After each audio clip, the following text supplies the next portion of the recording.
Welcome to Lynn Cullen Live, talk radio without the static. Email your questions and comments to Lynn at pghcitypaper.com. And now your host, Lynn Cullen. Hey there. Happy Monday.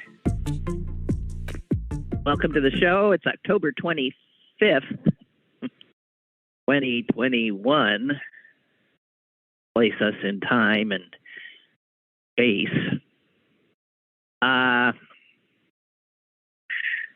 Okay. I'm sorry. I'm talking to myself. I mean, I am in my head. I'm talking to myself. And what I just said to myself in my head is, don't go there. So I won't.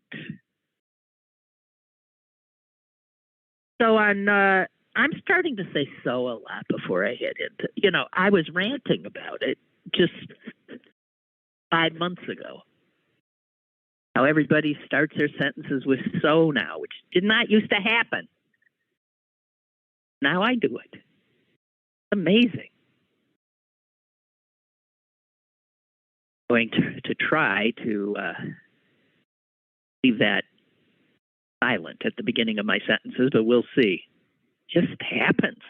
Bet it happens to you too. I think it was Thursday night. There were those tornado warnings, and I was watching a show, and the station I was watching was not on it was just a cable station of some sort, and it got taken over by the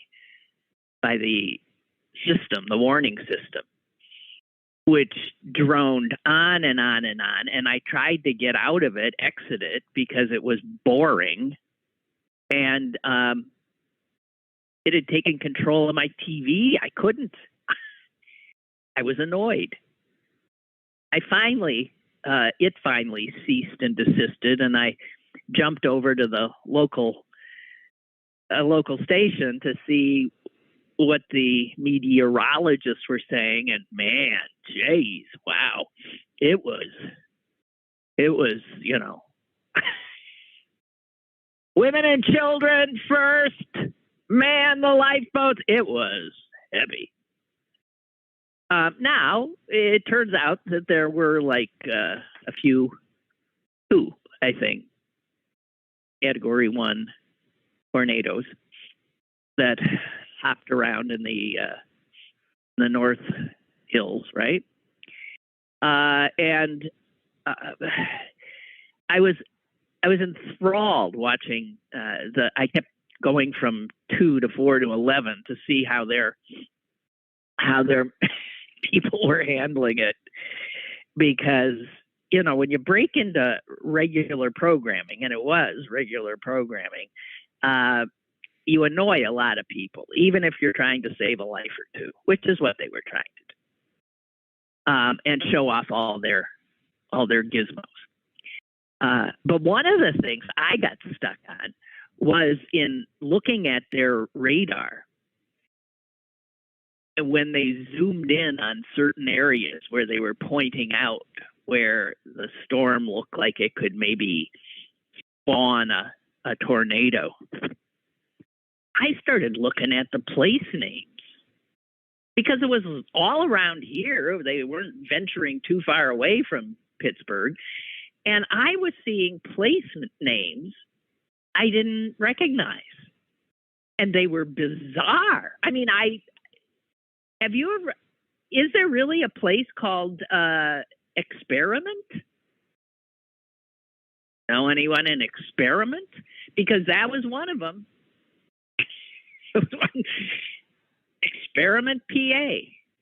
Now, how does a town get a name like that? Well, let's give this a shot.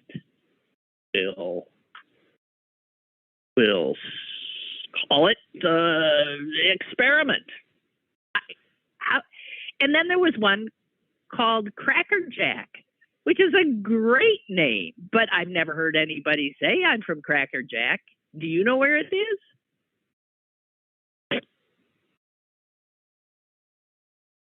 I mean, it provided me an incredible amount of entertainment, actually.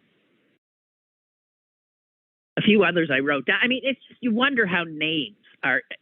And we all know that there are place names that are funny. And you think, how did they ever? Isn't there a town somewhere in Pennsylvania called Urine? I mean, literally urine.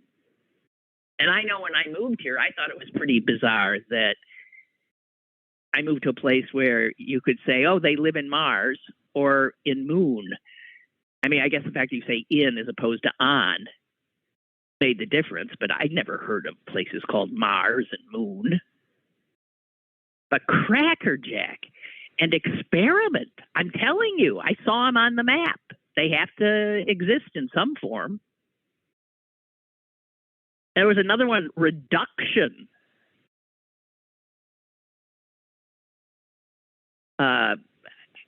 It just doesn't seem like a.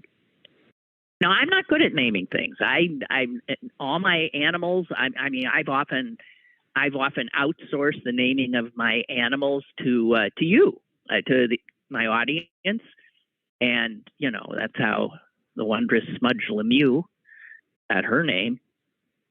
But I'm sorry. If I were starting a town, I wouldn't call it Reduction, and I wouldn't call it maybe Experiment. Crackerjack and Hunker. There's a Hunker. Let's hunker down here. Hey, that's a good name. And then there's a lot that just talk about like what's around. I mean, there's like, you know, limestone and stuff like that. There was a limestone. But those are place names that I don't recognize. That's all I'm saying. And I did enjoy that. And as you know, I started my broadcasting career doing weather. So I'm doing weather in a time before radar. I mean, radar existed, but it sure as hell wasn't available to TV stations. And, you know, you just had, well, I've told the stories. I'm not going to.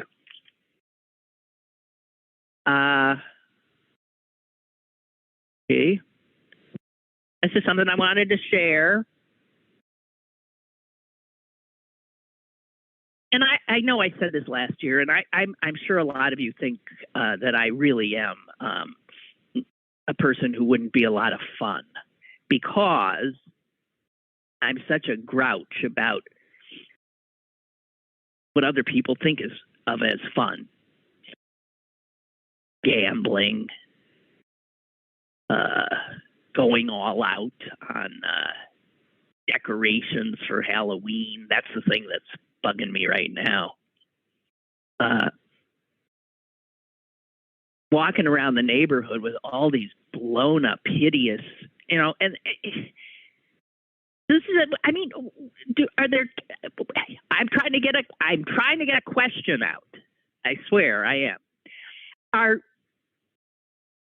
At what age would a little kid, like be okay with some of the scary stuff that people put, you know, in their yards?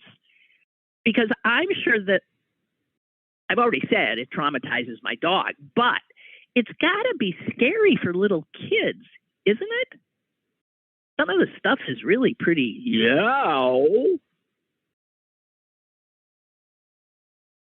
But what do I know? I never liked being scared. I find life scary enough without, you know, going out of your way to make it even more so. But I do want to say this to a lot of you because it's going to save people money. Granted, it could tank the economy because our job is to just spend it, and buy crap. But where do you guys store all this stuff? I don't even understand how you can have all this crap. That's not what I was going to say. Here's what I wanted to say about the Halloween stuff, and I mean it from the bottom of my heart. I'm trying to help you. Less is more. Strange kind of phrase, but it applies. If you want to have an impact in your Halloween decorations, less is more. There is a house that I do walk by in my neighborhood that has eschewed, God bless you, all of the blow up, primary colored scary things and, spiders and that god awful spray stuff that's supposed to look like cobwebs and usually doesn't. That there is a house, and it's a big old scary looking house, actually. The house itself to me is scary. Big old gray stone thing, tall, lots of trees around it so you can't quite see it clearly. And it's on a corner. And on the tippy top, because it's like 3 stories tall, on the 3rd story, there is like a turret-like thing. So there's a rounded window. And all these people do every year is put a silhouette of a witch on a broomstick in that window. And with light behind it. So it like stands out. All of a sudden you see, most people I suppose don't look up there. But that black construction paper cutout witch is, to me, the scariest thing on the block. And it didn't cost a penny. Extremely effective. It chills you. I don't know why, but it does. It chills you. That's all it is. Still haven't bought my Halloween candy, although I got to start because it's thinning out, isn't it? I just can't. I can't have it around. I have no control. None. It's not like, I'll just take one. No, I start eating those little things like it's, potato chips. Awful. And then, of course, I feel bad about myself. But just remember that. Less is more. There's a house on the corner in Squirrel Hill, Murray and something, that has like 5,000 mannequins in the yard. It has a boat. A real boat with like mannequins and skeletons with, I think, life jackets on as a boat is tipping over. It is, I can't imagine the work that went into it. But if you ask me, it's too much. You see, this is why I say a lot of people would say, God, she's no fun. Wet blanket in the mud. Ellen says, my husband grew up outside Philly and always got a kick out of the names of 2 Pennsylvania towns not far from each other. That's it. Intercourse and Blue Ball. That's right. Those are 2. I'm aware of them. Intercourse. Well, who named it? It was named at a time when that word was not used in that way, right? What else is how could you use intercourse in a sentence in like 1790, let's say, or 1740? Well, we had delightful intercourse over dinner. Like maybe it meant just conversation. I don't know.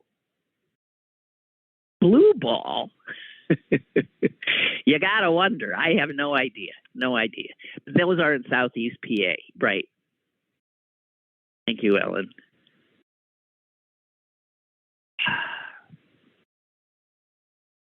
All right. Yeah. Crackerjack, Pennsylvania. I love that. Okay. Yes. I'm avoiding the big stuff. You know why? Because I'll say it. I'm sorry. I'm about to swear. Because here's the deal. We're fucked. Okay? That's all I have to say. We're fucked.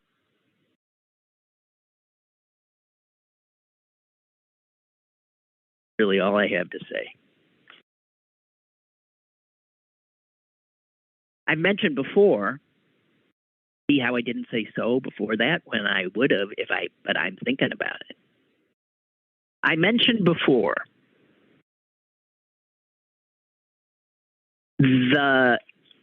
what do you call that? An app? Nextdoor. People call it Facebook for old people. And people post things on there. It's gotten increasingly ridiculous. What some people, the fights break out that didn't used to happen. The big thing that could get like 7,000 back and forth responses is like anything having to do with dog poop. You have no idea how passionate people can get about that. But one of the latest things, and I don't know if this is something happening in your neighborhood, but this is a very in the city thing right now. Very much so in the East End. I don't know what's happening in other parts of town. The city is putting what are called roundabouts in a lot of intersections.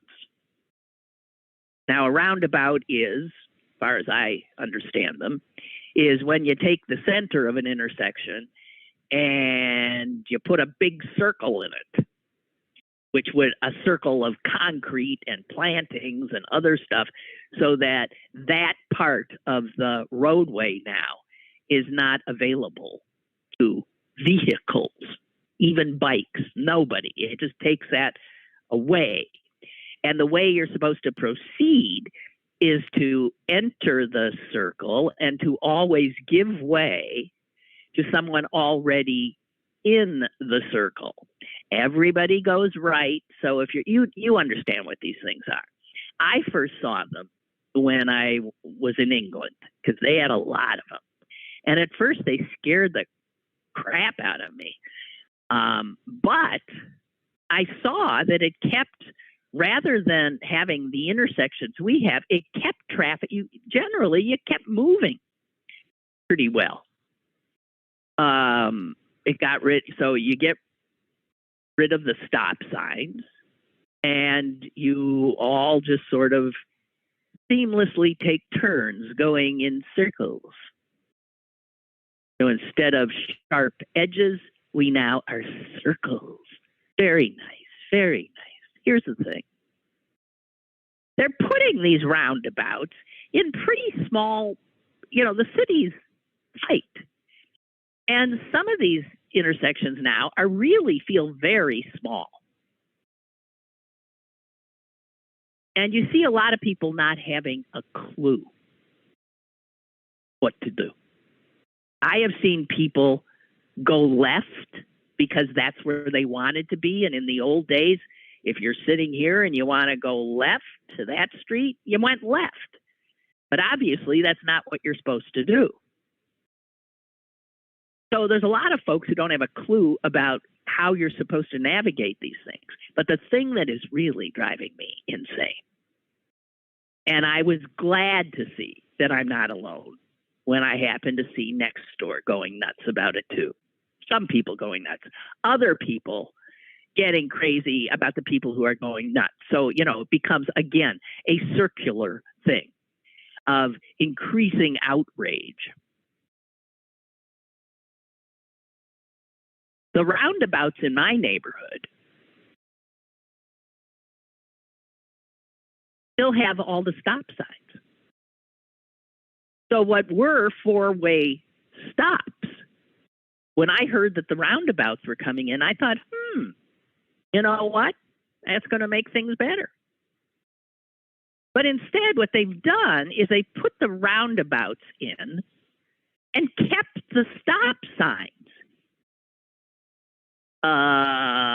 That is nuts.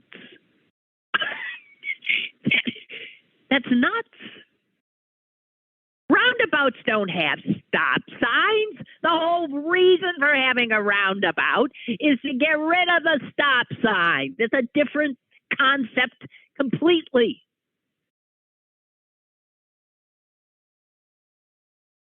And I can't imagine. At first, when I saw the stop signs, I thought, oh, well, they just haven't taken them out. Maybe the taking out stop sign crews are, behind the roundabout crews. That's not the case. I can see we're going to have roundabouts with stop signs. Stupid. Stupid. I was looking through, I almost said so.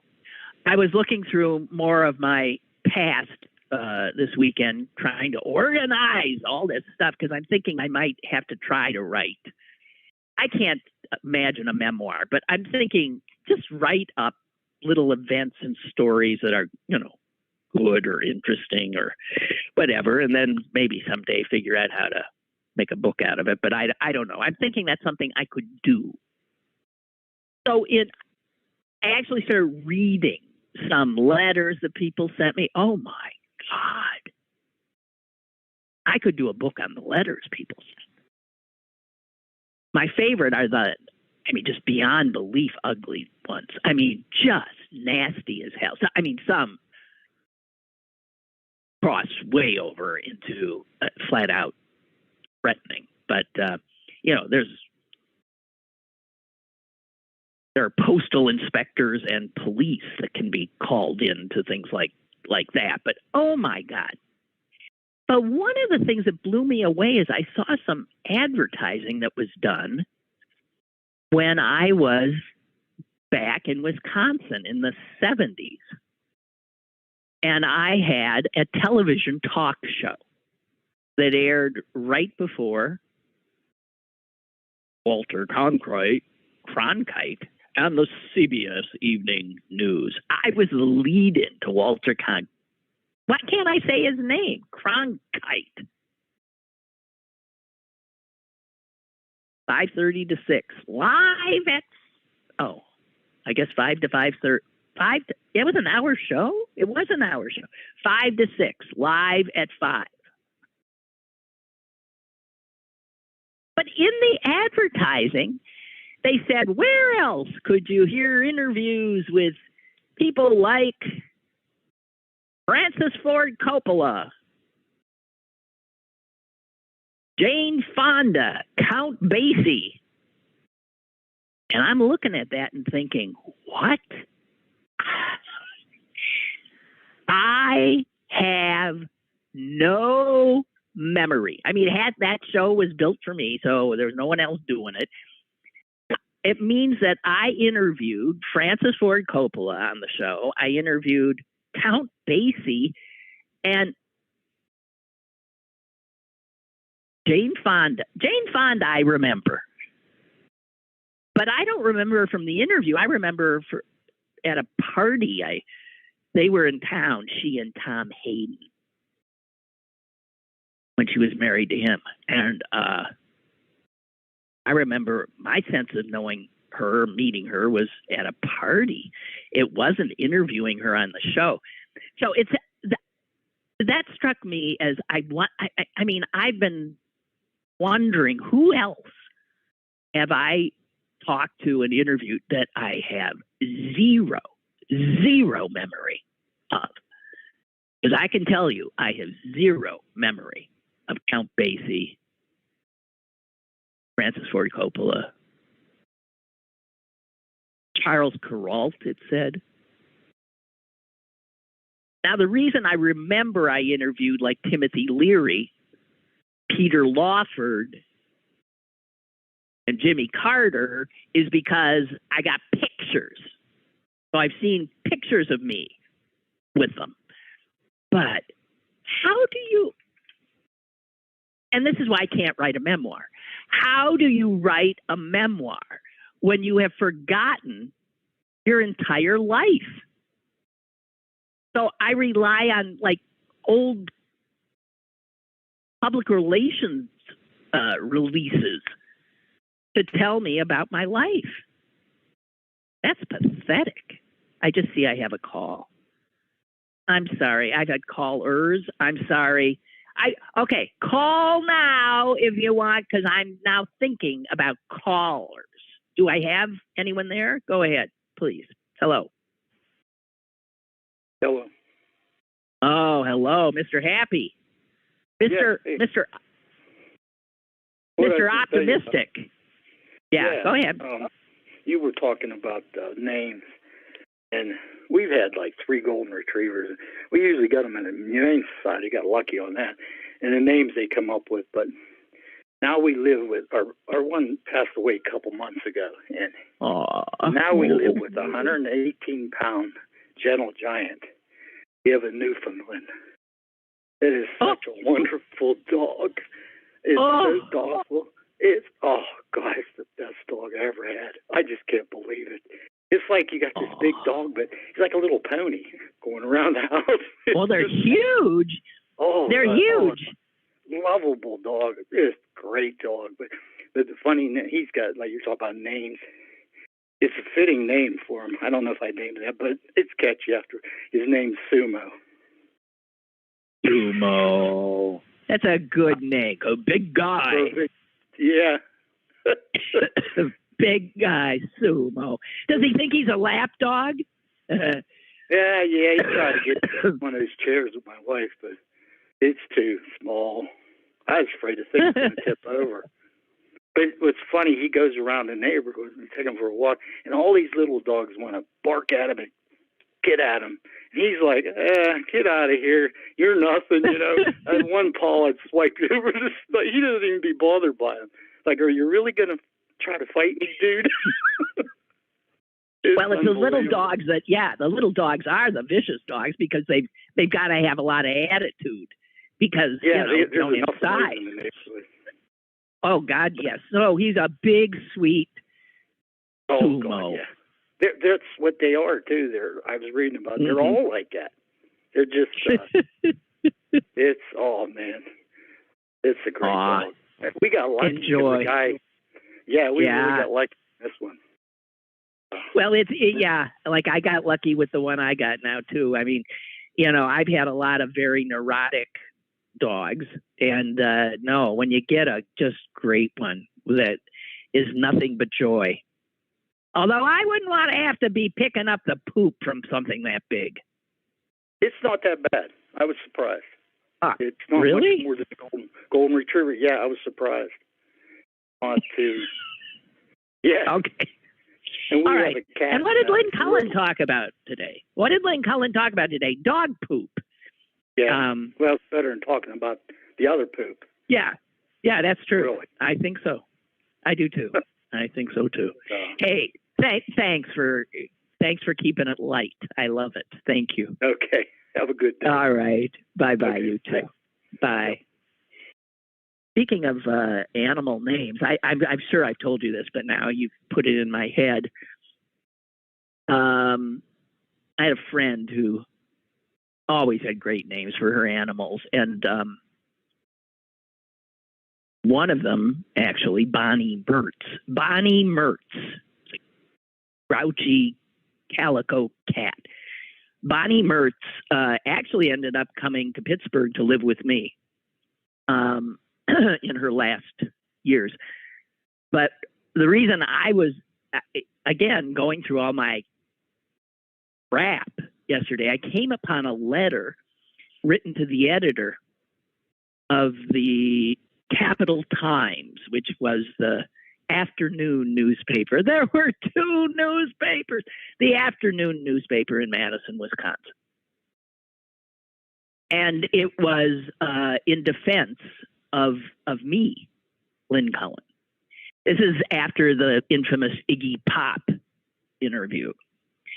that had been written up in the paper, and it said that he made a fool of me and blah, blah, blah, blah, blah. And I was so upset by it. I went to my friends who had Bonnie Mertz. I said, Robin, please, would you write a letter in my defense, please? There's got to be somebody's got to, please. And she said, no. Friend, he said, no. I said, I'll write it. It'll be smart, short, bang, punchy. You just sign. No, said. And then her big goofus dog walked into the room. His name was Ernest Rubin. We called him Ernie. Ernie, I said, would you sign the letter? He didn't say no. I said, Ernie will sign the letter. She said, are you kidding me? They check to see if there's an Ernest Rubin at this Willard Street address. I said, I don't care. And then Bonnie Mertz wandered in, and I said, Bonnie Mertz, would you sign the letter? She didn't say no either. So I wrote a punchy short saying that Iggy Pop was a jerk and Lynn Cullen was wondrous. It was better than that. And I signed it, Ernest Rubin and Bonnie Mertz. So-and-so, Willard Street. Damn if it didn't run, which is why I was looking at it just yesterday. Because I love, when that thing ran, I loved it. And it turns out I didn't have to do that. There were other letters from people who actually did write letters. But what I loved about it is the headline. They had a little headline over it, and it said, Mertz and Rubin defend Cullen. Yes.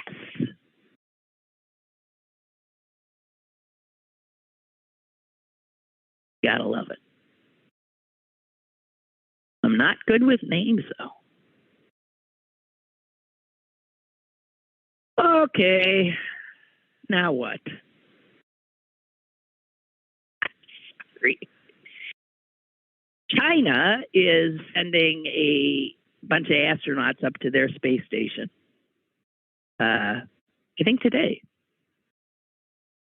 And this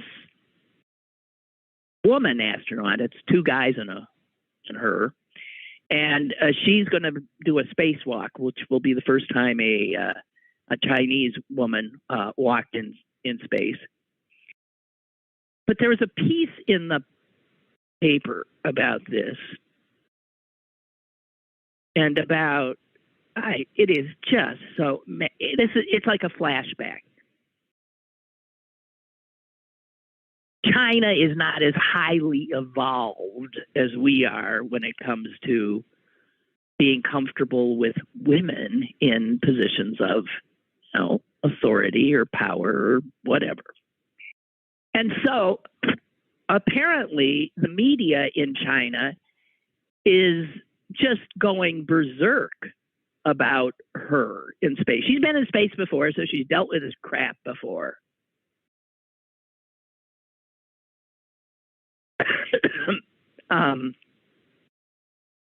They worry about her. She has two children, I guess, or she has a daughter. What about her daughter?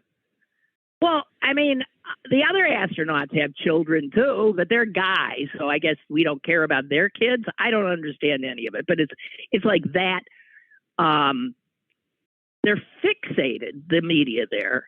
And this is the official Chinese media, fixated on what happens if she menstruates. How's she going to wash her hair?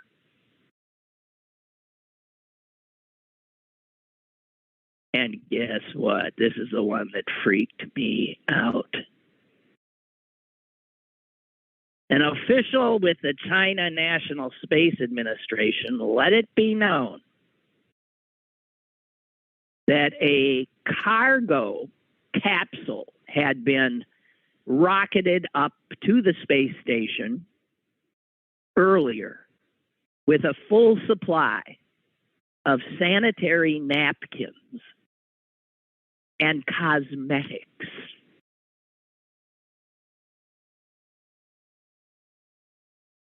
Now,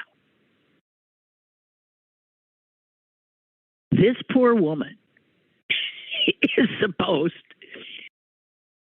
to do all the things astronauts do. By the way, she's a fighter pilot. She's, as I said, this is her second trip. She is expected to wear makeup.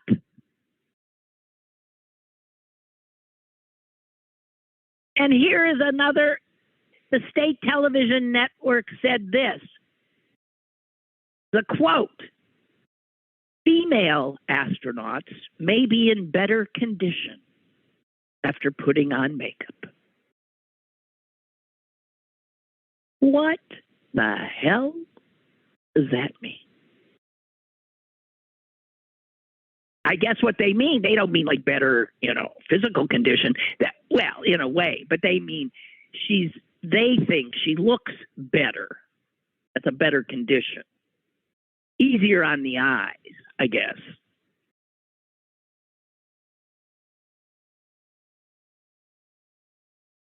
So I'm just saying that, guys, when you hear that women have to do the job but have more that they also have to deal with, this is just a very clear example.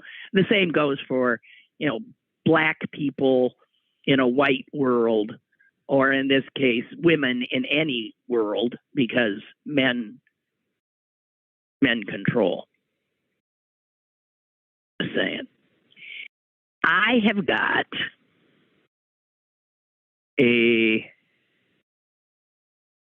where is this? There it is.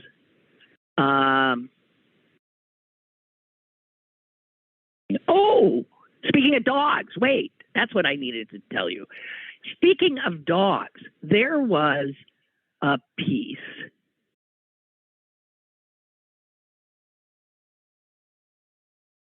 He's gone. Okay, I see. I'm getting these so late that it just doesn't. Bob Briggs' reply. I drove from Pittsburgh to Ocean City, Maryland this past week. Trump is everywhere. Do not underestimate Trump. I'm not. So I say we're fucked. No, he is. If not him, his insanity and ideas that have polluted the brains of just extraordinary amounts of people. Yeah, we're fucked. Say goodbye. It was a nice experiment. I'm done conjuring up Ben Franklin and driving him around town and showing him how things are, because I used to think he'd get a kick out of it, and I don't bring him up anymore because he'd be so unhappy. I wouldn't torture a dead guy. I wanted to tell you about a wonderful human being that I just read about today. His name is Louis Deckmer. And when I tell you he's a police chief in Georgia, I mean, the first thing I heard about him, he's a police chief in Georgia. So right away, I'm thinking, oh boy. And I'd be wrong. This guy, now granted, he's not originally from Georgia. He's originally from Oregon. But he's been down there in LaGrange, Georgia for a long time. And he really, really takes policing seriously. This guy is amazing. He's always trying to make policing better. So there's so many wonderful examples of this. But one of the things he has retrained his force to do what is considered heresy everywhere else in the country. And it's the thing that always made me nuts about why this is where, you know, mentally ill people getting gunned down by cops. Well, he appeared threatening. He was working for me. He had something in his hand. And my thing has always been, why, if they pose a threat, but you don't want to, isn't there a way to incapacitate him rather than kill him? And, you know, yeah, taser. Okay, if that doesn't work. And this police chief, Louis Deckmer, he's run the department for 26 years. He started thinking about all the police killings. And he said, you know, it's undermining the trust that people have in the cops. No kidding. And he thought, and every time we avoid taking a life, we can build trust, maintain trust. So he absolutely came up with an entirely different program, shoot to incapacitate, and made all his cops do it. I mean, he's done a lot. He has often thought outside the box. In the late 1990s, anytime one of his police officers interacted with a citizen in any way, he wanted it recorded. And in the 1990s, so there'd be a recording of everything. In 2004, this Georgia cop, police chief, sent the entire force to crisis intervention training so they would learn how to de-escalate in encounters, especially with people with mental illness. In 2009, all his cops were wearing body cameras. In 2017, he apologized for his department's role in a 1940 lynching. It caused quite a stir.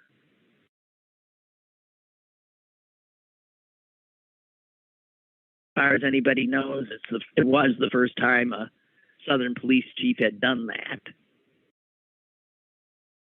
And amazingly, the leadership in this Georgia town have consistently invested in this guy's department. The mayor says we are very proud of the work Chief Deckmer does. But the shoot to kill crowd, which represents 99% of the police, is going berserk.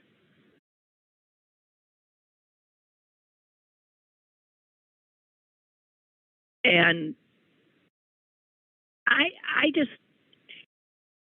it's a small town. It's 30-some thousand people.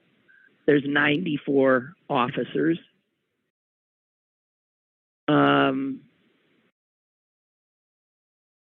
Since the training has gone into effect, it's been used only once, and it worked. There was a guy with a machete downtown, and the officer who confronted him first fired his taser, and then when that didn't stop the guy, he raised his gun and started shooting. He said, I started at the legs. He says, I was going to go up leg, pelvis, trying to avoid the body shot that would kill.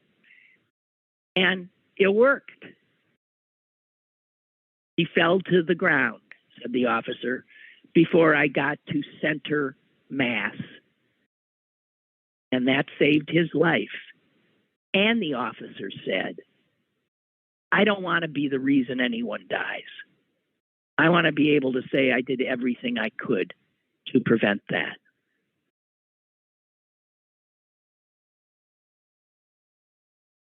Why aren't there more cops like this? And this is in LaGrange, Georgia, 70 miles southwest of Atlanta.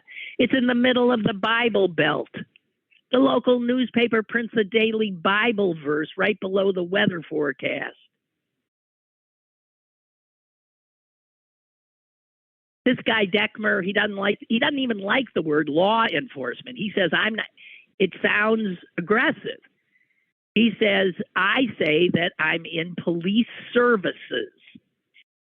And he goes on to say that less than 10% of what officers do results in arrest. Why is that what we're focusing on? Police services. Police help people most of the time. He hates the idea of a SWAT team. He won't even use the word. He has a team like that. He calls it the Emergency Services Unit. Guess what? Any cop caught cursing in front of a member of the public will be suspended for a day and lose pay for the day. He also doesn't like his officers wearing sunglasses because he says if you're interacting with the community, that is an intimidating look.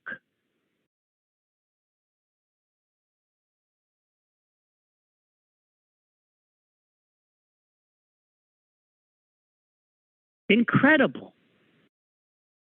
Why the heck don't we have that? And of course, I mean, there are detractors. One person wrote on the department's Facebook page, the bird brain chief's going to get someone killed. Police department in a nearby town posted a link to LaGrange officers saying, hey, come work with us. Come to an agency where you're appreciated, valued, respected, and can do your job.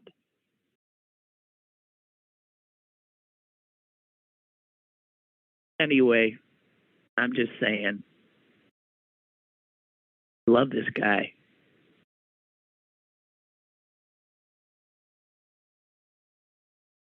I love this guy.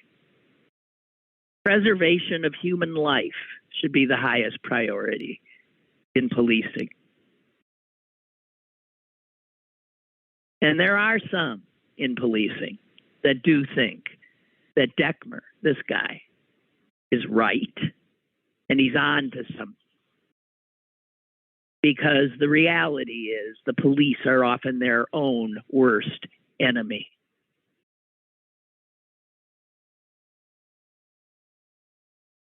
Chief Deckmer, I wanted you to know about him. Been the top cop, 1995. What an amazing guy. I mean, it's just a guy who just doesn't, oh, dang it. I'm sorry, I'm in love. Dave writes, I've always taken pride in the names I've given my cats over the years. Oh, stupid Fluffy or Mr. Fuzz. Okay, what you got? Aw. He says he's going back for a lot of these animals are dead and gone.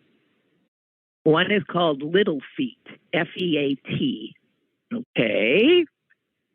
One is called Clyde, after Clydesdale, because he farted a lot.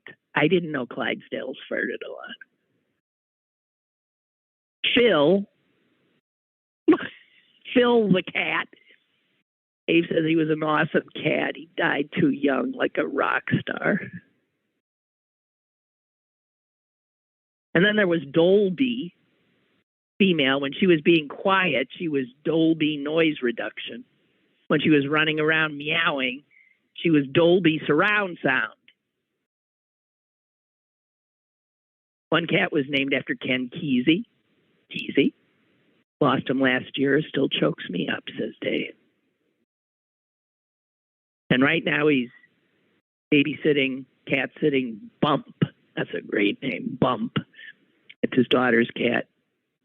She gave him a stupid name, so I renamed him Bump, which is not a stupid name. I agree. That's a great name. Pretty exciting, huh? Dave from Washington. Thank you. I've always had stupid pet names, pretty much. I just can't do them. It's just like I've often said this, I could not write headlines. I'm not good with like punchy, immediate, I can't do it. Can't do it. That's a specific skill, and I don't have it. Now, why is that thing jumping up and down on my computer? I don't know. Okay, hang on. Excuse me.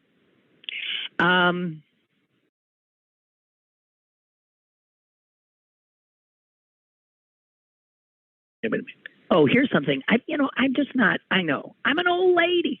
I am an old lady, and it is true. The older you get, you can try to keep up with popular culture, and I try a little bit, but I'm not. I'm definitely falling behind because you don't listen to the music. You don't watch the TV shows or the movies that young people are watching. Generally speaking, you don't. And as I've said, all the people on the covers of all those magazines at the checkout in the grocery store, you don't know who any of them are. And I hate that. I really do, because it means you're aged out. It's over. That's what it means. Aged out. But so much of what I see, I have to admit, when I'm like reading a story, I often find myself just with my jaw slack. This TikTok stuff and a lot of the stuff on social media, it's beyond me. How people with absolutely no talent can attract huge numbers of people. I was reading an article about how, Facebook and other social media are trying to deal with, negative impact on young girls for, eating disorders and bullying and all this kind of stuff. And in reading it, you find out that there are these people that just do nothing but post videos. There's a woman who does nothing but post videos of her waist and stomach.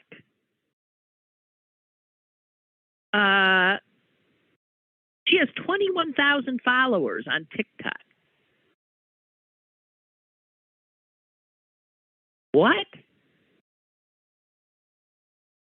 And then it said this.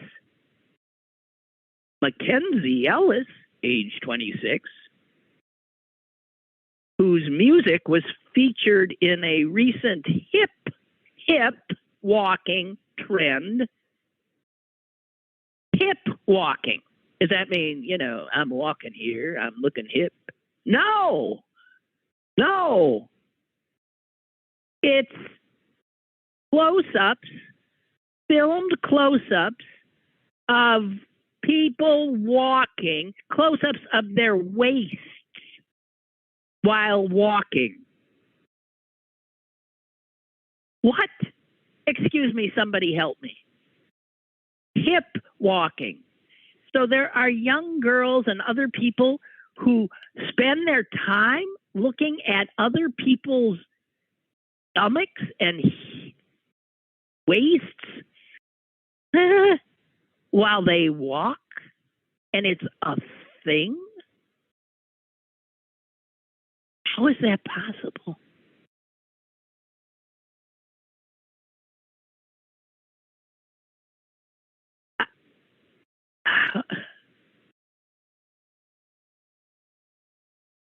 And here's one of these women who puts all this crap up there. She says,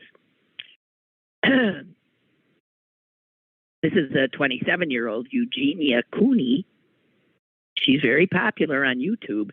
She makes videos that share her favorite makeup items and fashion tips with her more than 2 million followers. And here's a quote from her.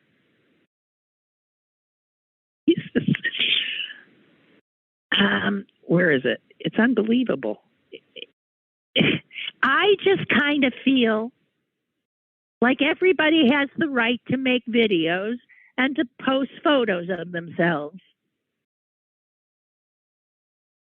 With me, people will always be trying to turn that into such a bad thing. Now, I guess because her makeup stuff, it makes a case for a certain kind of beauty, right? And it's always thin. It's always thin and advocates thinness as an ideal. You don't even have to say it. Anyway, I don't understand any of it. And I know that if I were I was a screwed up teenager. I mean, a really messed up kid. And if you could put that teenager that was me into now, I have to tell you, I think I would be more of a mess. It would have been harder for me to get my feet under me. Much harder. Much harder.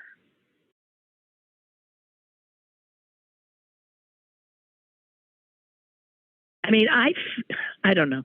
So I'm sort of glad to be aging out because I don't comprehend what draws people anymore. I don't get it. I just don't get it. So I have to tell you, I'm going to leave you a little bit early today because I'm supposed to have my car. They said it's a last appointment. You have to be here by 11:15. We don't take anyone after 11. I'm sure that's not exactly true. But that even 11:15 means I've got to drive like a bit of a crazed person to make it to my dealer. So I was thinking of just quitting about, just give myself another 2 minutes, which is what I'm doing. Okay? You don't mind, do you? Hey, how about this Pitt football team? How about Kenny Pickett, their quarterback, or instead of Ben Roethlisberger? I know. But so Pitt, I think, in the coaches poll or whatever, is that what that is? I think they've moved up again. I think they're 16? They're moving up. Exciting. Nice. Happy for them.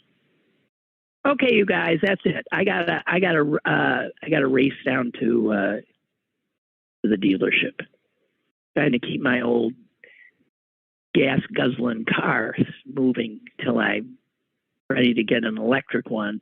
And I'm not ready to get an electric one until there's more of an infrastructure in place to support it. And I have to leave early because I gotta stop at all the roundabouts between me and getting down to the dealer. And believe me, they're practically every corner. Thank you so much. Susan should be joining us tomorrow. Have a good one. Bye-bye. Lynn Cullen Live, Monday through Thursday from 10 a.m. to 11 a.m. and archived at pghcitypaper.com. The opinions expressed on Lynn Cullen Live are those of the host and do not necessarily reflect the viewpoints of Pittsburgh City Paper or its advertisers.